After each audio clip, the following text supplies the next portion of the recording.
Thank you. Thank you, everybody. I want to extend a warm welcome to everybody that came here today on the eve of a historic election.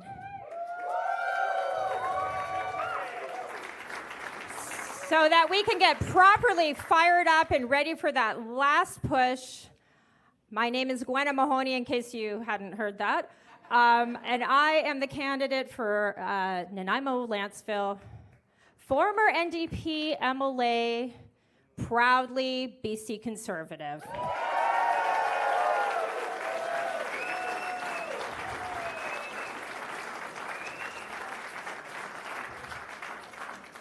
And I'm here today with some colleagues, and let me tell you something.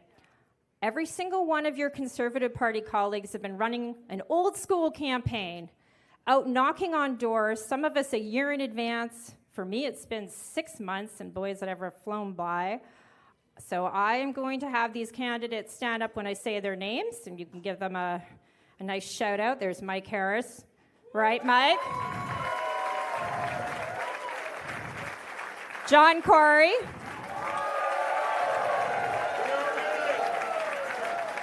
And Marina came in. Come on, Marina Spatskanowska. Adam Hayduk.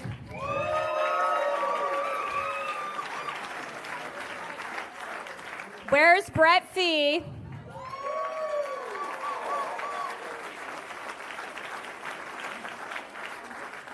I can't forget my partner in crime, Dale Parker.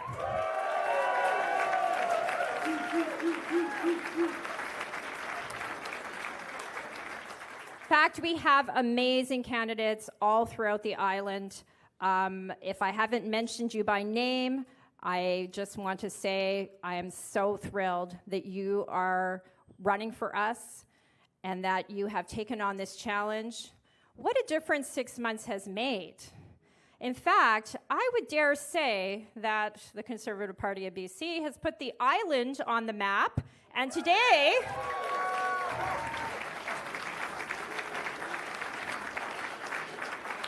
certainly Nanaimo's getting a lot of attention.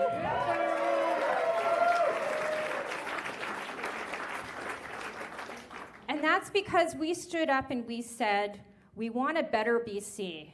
Things aren't working. And we're going to take on this mantle, and we're going to fight for common sense change.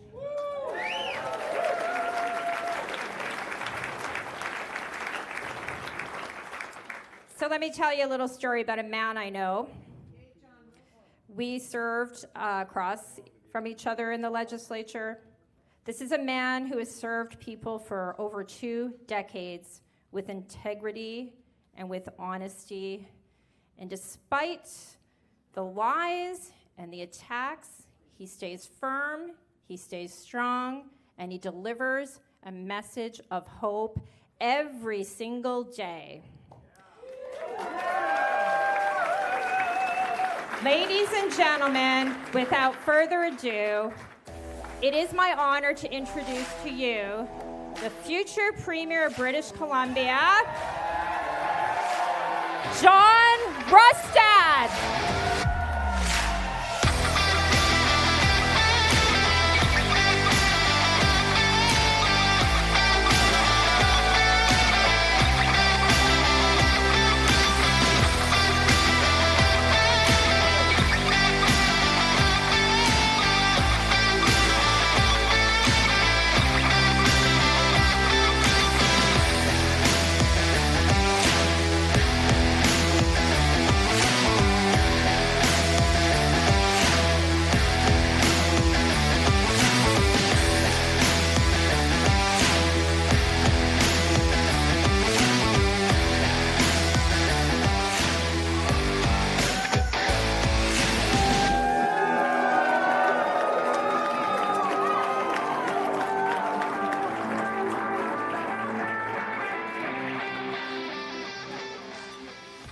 Well, it is great to be back in Nanaimo. How are you guys doing tonight? Are you ready to turn the island blue?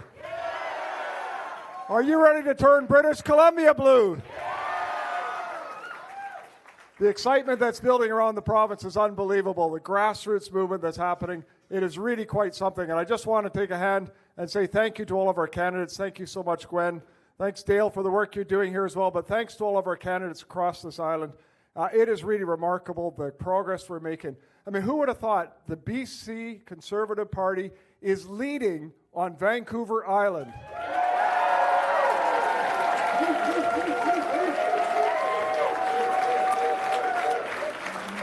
Vancouver Island has been taken for granted for far too long. Both, the BC NDP have just taken it for granted. They have not delivered. They've destroyed jobs.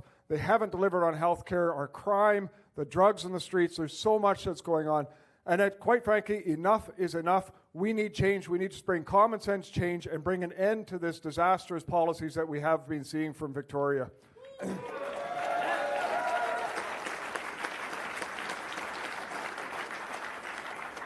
I was really pleased to be here today with Gwen and Dale when we announced some improvements that are needed for the hospital in Nanaimo.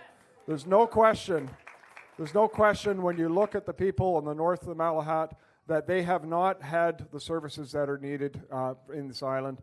And so we're going to be delivering on not just the additional patient tower that'll increase the capacity to 600 here in Nanaimo, but we're also going to make sure we put a cath lab here. It's something that has been long needed in the community for people in North Island.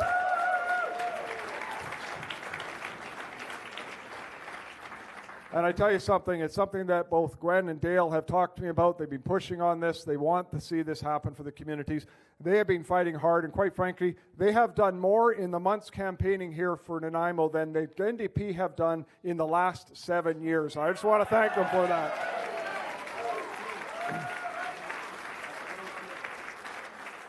And we're seeing so many people really in this community and around this community, people that have voted NDP in the past, people that voted Green in the past, people that voted Liberal in the past, and they've all said the same thing, right? Enough is enough. We have to bring an end to this. So this is one of the other things we're going to do, and I hear this all the time about Nanaimo. We are going to end the safe supply and decriminalization. We're going to take these drugs off our streets.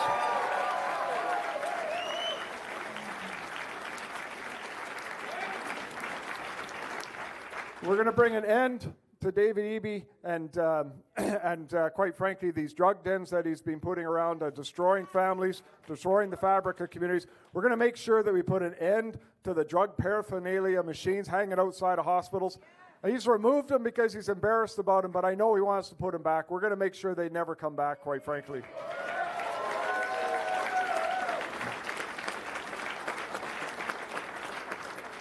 Tell you, the one thing I always hear, though, and this is uniting everybody across the province, is affordability. It's a huge issue for so many people in this province. 1 in 2 youth are thinking about leaving this province because they can't see how to build a future. So that's why we're going to get rid of the carbon tax and the low carbon fuel emissions tax. That'll save 35 cents a litre for people in this province.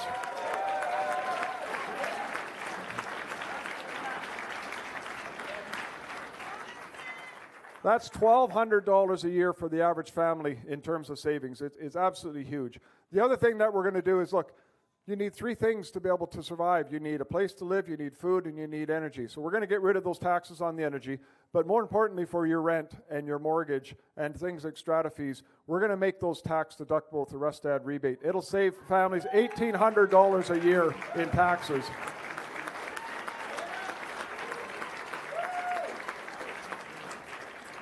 Between the carbon tax and the Rustad rebate, that'll be close to $3,000 a year for the average family that'll be savings. That is the largest tax savings for homeowners and for renters that British Columbia has ever seen. And we're doing this because, quite frankly, we know how people are struggling. We know how hard it is for people just to put food on the table and put a roof over their head. And government needs to step up to the plate and do everything they can.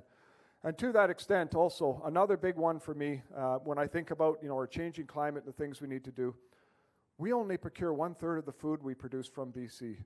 2/3 comes from outside our borders. We need to change this. We need food security. We need to make sure that we double food production. And I tell you, nowhere Nowhere in the province is better than the island for doing this. We got so many good producers here, and the government is blocking them from being able to get farm gate sales and getting our food. We're going to be doing everything we can to drive down those costs for them, to make sure they can increase production and make sure that good quality, locally grown food is available for people, and stop the barriers and the nonsense.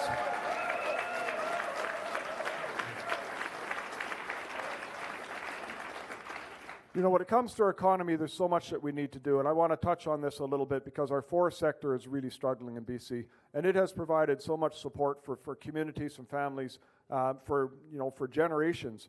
So we're going to make some big changes to forestry. We're going to make sure it's a balance between having a fiber that's available for our forest sector, but also making sure that we balance with the needs for biodiversity. But we have to drive down the costs. We've got to make sure that we get the feet back under our forest sector. We need to get our workers back to work in this province. Enough of the costs and the nonsense.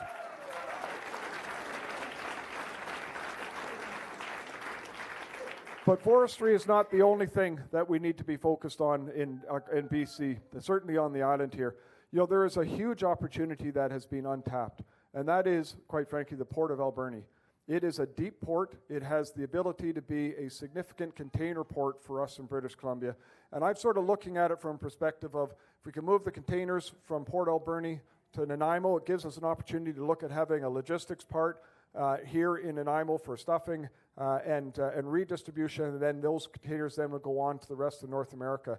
It would create an entirely new industry right across the island. It would support thousands of jobs, and girls would give you good paying jobs. This is the kind of initiative that we need to be able to support communities, to make sure those jobs are there and make sure those growth are there. So that is something that we're going to be working on. There's the private sector that's interested in doing this. We're going to figure out how to step up to the plate and make sure that this can be done here for the area, because we need these jobs, we need that support, and we need to make sure, quite frankly, as a province, we get the revenues from these sort of things.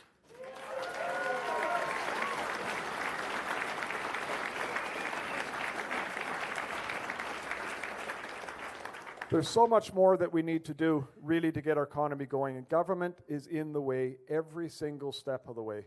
It's crazy when you think about it. You go south of the border, and you can get approval to do a warehouse in 3 months. You come into British Columbia, and it takes 3 years. That's crazy. To get a single cutting permit, it can take up to 3 years to get a cutting permit. This makes no sense. So we're going to make sure that we get government out of the way. We're going to go to a single project, a single permit process, so that we don't have these layers of bureaucracy. We're going to try to drive out the costs and make sure we can get investments here in BC. And when I talk about doing this for the economy and what we need to do in British Columbia, the only way we're going to truly be able to deal with affordability, to be able to keep our youth here and being able to live in this province, there's only so much we can do with taxes. We need to see higher wages. And the only way we can do that is if we have a strong economy, we have those investments in this province, we get out of the way, let the economy grow, and make sure that we drive that wage growth. That is how you solve the affordability problem. We've seen...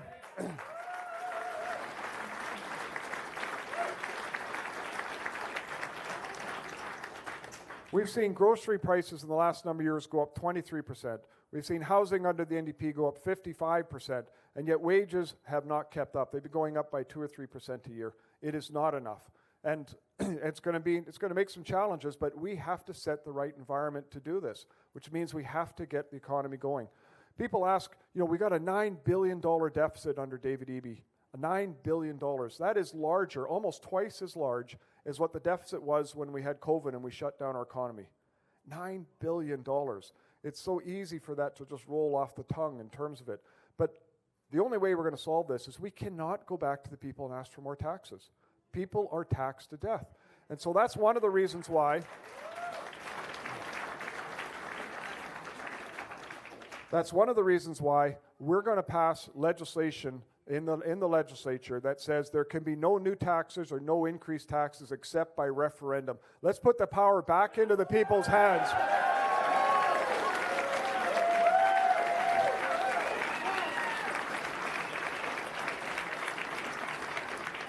So we have to grow our way out of this. We're going to make sure that our economy is growing. Just a 0.1% improvement in our economy adds $400 million into government revenue. So that's not a huge amount that we need to do to be able to make this thing happen, but we do. We have to get mines open in this province. We've got to support our resource sector. We've got to get our private sector back and thriving. There's been virtually zero job growth in the private sector under the NDP. It's all been public sector job growth. And the public sector is important, don't get me wrong, we need that. But without the private sector growth, you'll never see the kind of things that we want to get done in BC and the revenues that we need to solve these problems. So a couple other quick things I want to talk about, because healthcare, I started off talking about the hospital, but healthcare is a huge issue in BC. You can't find family doctors. The wait times in emergency rooms is often 8, 10, 12 hours. Many ERs, particularly in smaller communities, are shut down too many times. Like the community of Merritt, between now and Christmas, are going to be shut down 32 days. I mean, as a community, that's just unacceptable. How is that a standard anywhere in the province? So the first thing we have to do is we got to make sure the mandates are gone. We got to get rid of all of those restrictions that are in place. We've got to try to get our healthcare workers back to work in British Columbia.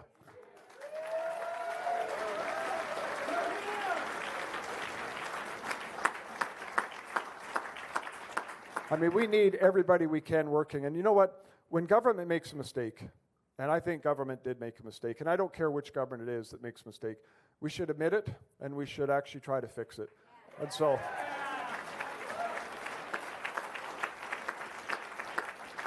and that's why I also think, that these workers that were let go, that were fired, were not treated well. And that means I think we should put a committee together. We should look at it and find out what sort of compensation should be in place for these people that weren't treated well.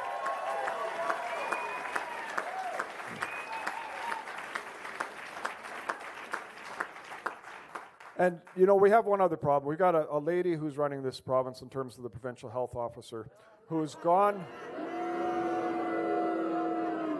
Look, she did the best she could, but the problem is she's gone to Ottawa and she said, we need to expand decriminalization. We need to expand safe supply. We need to make safe supply drugs available in grocery stores. I'm sorry, this is crazy. And when I think about that, I think that is not what we want to be doing as a Conservative government. So we will find a new person to work as a provincial health officer.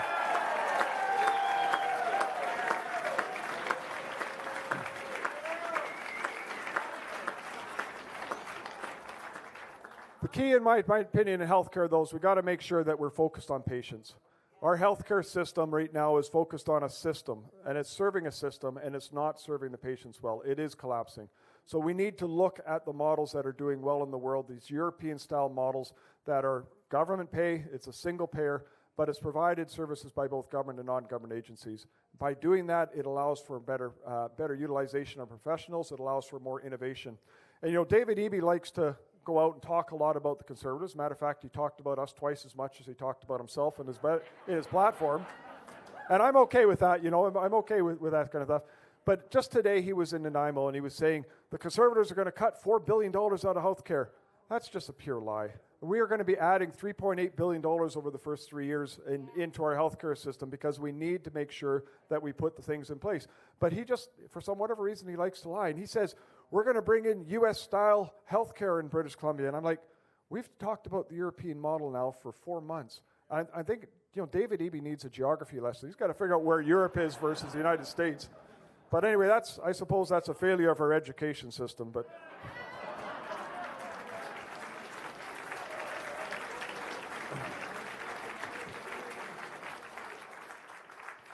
so these are the kind of changes we're going to make for healthcare. When it comes to drugs and addiction, like I say, we've got to end this.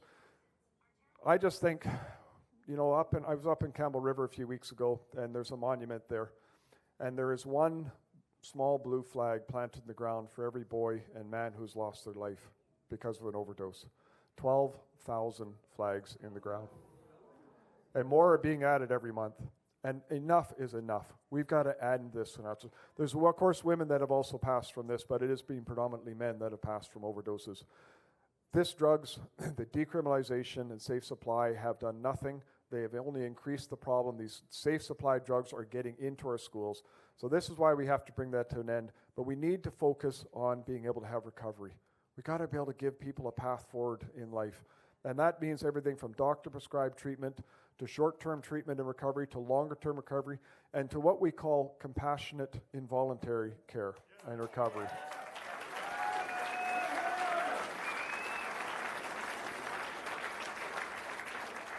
We have to be able to step up to the plate. We have to be able to step up the plate and help families.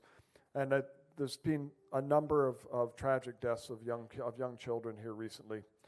And I just think, if you have an 11-year-old child, and I wasn't fortunate enough to have children, my wife and I, but if any parent had an 11-year-old child who is suffering from addiction, that parent would want to do everything they possibly could to get them over the addiction and let them live a productive life.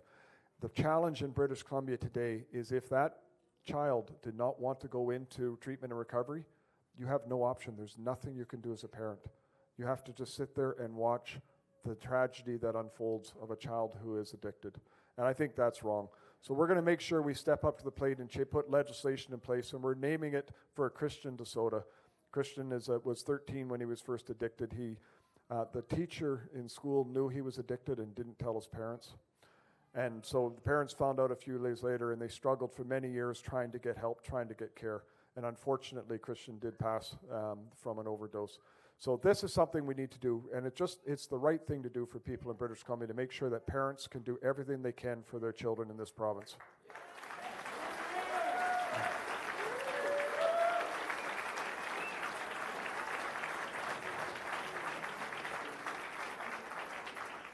There's so much more that needs to be done, and I just want to touch for a second on education. Our education system has become bogged down in too much ideology and too many things that are going on. We have seen a decline in writing and reading and arithmetic numbers, and we used to be leading the world in arithmetic, and we used to be right up there in the top 3 or top 5 when it came to the other things, and we have seen a decline. That, to me, is unacceptable. Our education system is not preparing our kids for their future. Because at the end of the day, why are we doing all this? We want our kids to be able to stay in British Columbia. We want them to be able to grow a future here. We want to make sure that their grandkids have that same opportunities, and that means we have to start with our education system to make sure it is there and doing the right job. So our education system is, like I say, it's too bogged down. We're going to make sure it's focused on teaching kids how to think, not what to think.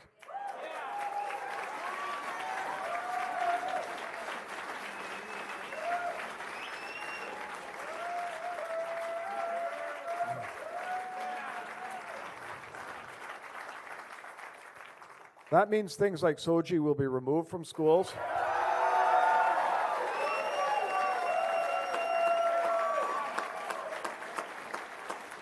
We'll make sure we have a very strong anti-bullying program in place so that all students can feel safe. We'll make sure there's support for students. But we're going to make sure we remove any of the ideology out of our schools, make sure that our kids have that opportunity to have a good education, to teach them how to think and how to think critically in this province, prepare them for their future. Yes.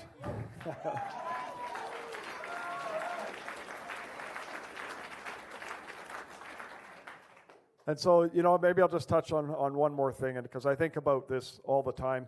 I was asked a number of months ago, what does success look like for the Conservative Party? And to me, with 1 in 2 youth thinking about leaving this province, with 1 in 3 people thinking about leaving British Columbia, success to me is in 4 years' time, if those youth are looking forward to being able to build a future, if other people from across the country are looking at the opportunity to be able to come here and build a future, that to me is success. That's what we need to do as the Conservative Party.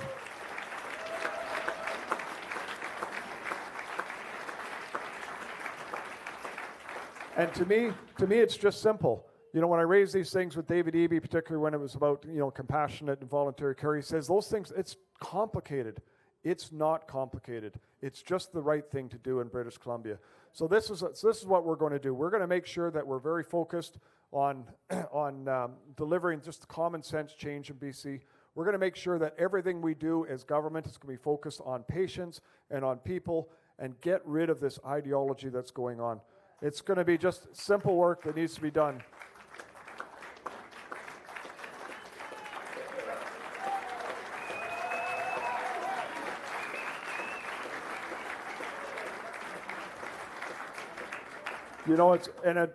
I call it simple, but it's also hard work. All of our candidates, all of the people that I know are going to be doing such a great job standing up and representing you, making sure they fight for you in the riding. I'm going to be asking them to do a lot. I'm going to be asking them to work hard many, many hours because there are so many things that we need to work on to change. This is not going to be easy. This is going to be a fight that we're going to have to keep up. And it doesn't matter to me, quite frankly, if they put 20,000 people on the lawn of the legislature protesting us. We have to do the right thing for British Columbians, and we'll do that.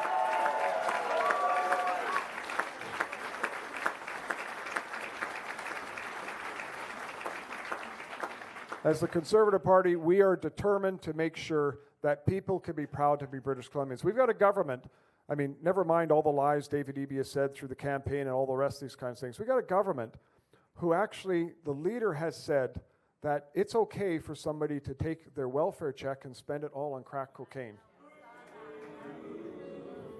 We've got a leader who, quite frankly, thinks that, vending machines for drugs is okay, that safe supply is the way to go. Got a leader that has been soft on crime. He actually wrote a handbook on how to be arrested, so that the second book he wrote was how to sue the police. I mean, this is crazy. We got to end this nonsense that's going on. When it comes to crime in British Columbia, we have seen so many problems. And I just, I think about the tragedies of people, being killed by these prolific offenders, of businesses that are just struggling. Even a company like Save On Foods has hired 345 security guards just to be able to make sure they keep their staff safe. And this is crazy. This is not the British Columbia I grew up on. This is not what it needs to happen. We have to bring an end to this nonsense. So what we're going to do is this. When it comes to crime in this province, we're going to crack down on this. We're going to make sure we push the federal government for not just bail reform, but we're also going to push for guaranteed minimum sentencing. And in British Columbia,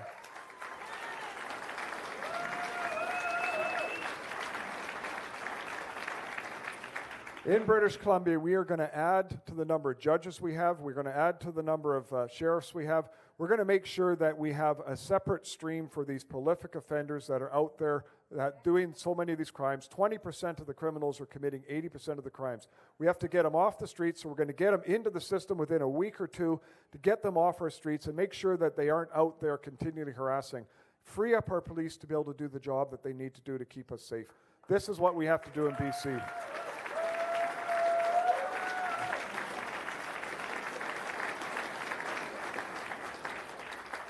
And I think, any family needs to be able to feel safe while going out the door, being able to go to local businesses. So many people now are afraid. They're looking over their shoulder when they're going downtown or they're going out places, and that to me is just wrong. And there's another thing with crime that is just tragedy, and that is where you have these prolific violent offenders with weapons charges well known to the police, and they're just being put back out on the streets. And I was talking with a family in Surrey, the Dunn family, and one of these people who was a prolific offender, put back out on the streets with weapon charges, killed their daughter. No parent should ever have to bury their child. Wherefore these people that are these prolific violent offenders, if the justice system will not put them behind bars where they need to be, we will use the Mental Health Act. If somebody is in danger of harming themselves or others, we can hold them and treat them and not release them until they're no longer a risk to society.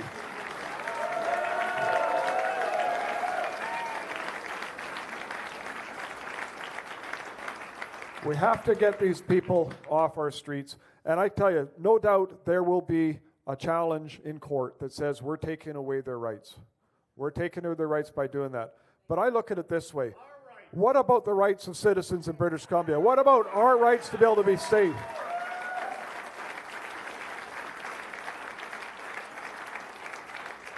They have to matter as well. And so from my perspective, if we end up having to go into court and fight this, we'll do that. We'll make sure that we do that fight. And if the court says that, no, we're violating their rights, we'll overrule it with the notwithstanding clause. It is time we stand up and make British Columbia safe again.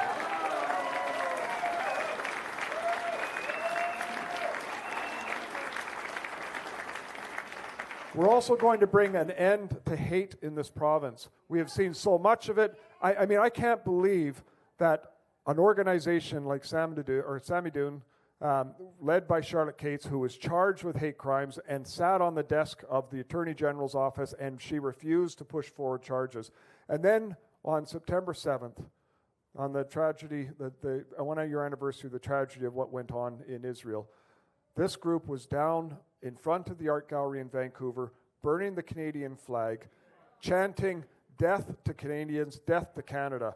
I'm sorry. That kind of mob should not be allowed to happen. Hate should not be allowed to go in this province. We'll make sure we bring an end to any of that kind of hate.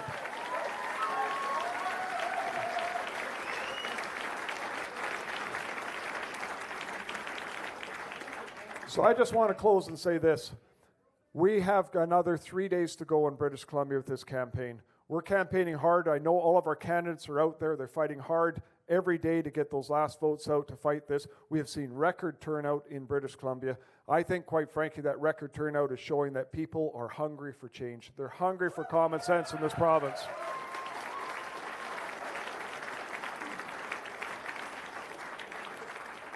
We are going to fight to the very end. We're going to make sure that we fight for every single riding in this province, every single riding on the island around this, and everywhere around this province, because I know people want change. People want hope. People want a party that's just going to stand up and say it like it is. They are tired of the lies and of the ideology that's going on in Victoria. So I tell you something, the way we're going to do this is simple. All of you, make sure, first of all, to get out and vote. That's critical. But talk to your friends, talk to your neighbors. Make sure that they get out and get involved. This has to be grassroots, driving the vote out, making sure that we bring about that change. And I tell you, together, working hard with our candidates, working hard around this province, we can do something that has never happened in British Columbia for almost 100 years. And that is deliver a common sense conservative government right here in British Columbia and change the province forever. Thanks very much for coming out. Thanks for being part of the change that we want to see.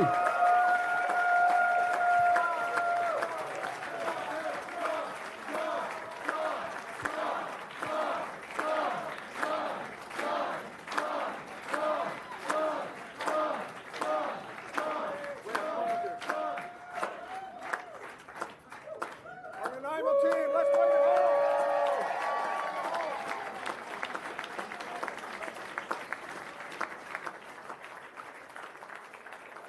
Ladies and gentlemen, one more round of applause for the next Premier of BC.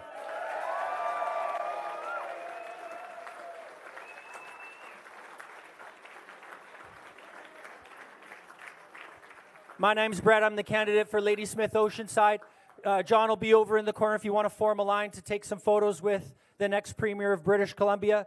Please form a line here. Like the next Premier said, there's a voting station 180 meters away.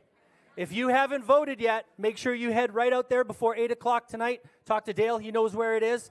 Thanks for coming out tonight, guys, and have a wonderful evening. We'll see you guys after on October the 19th.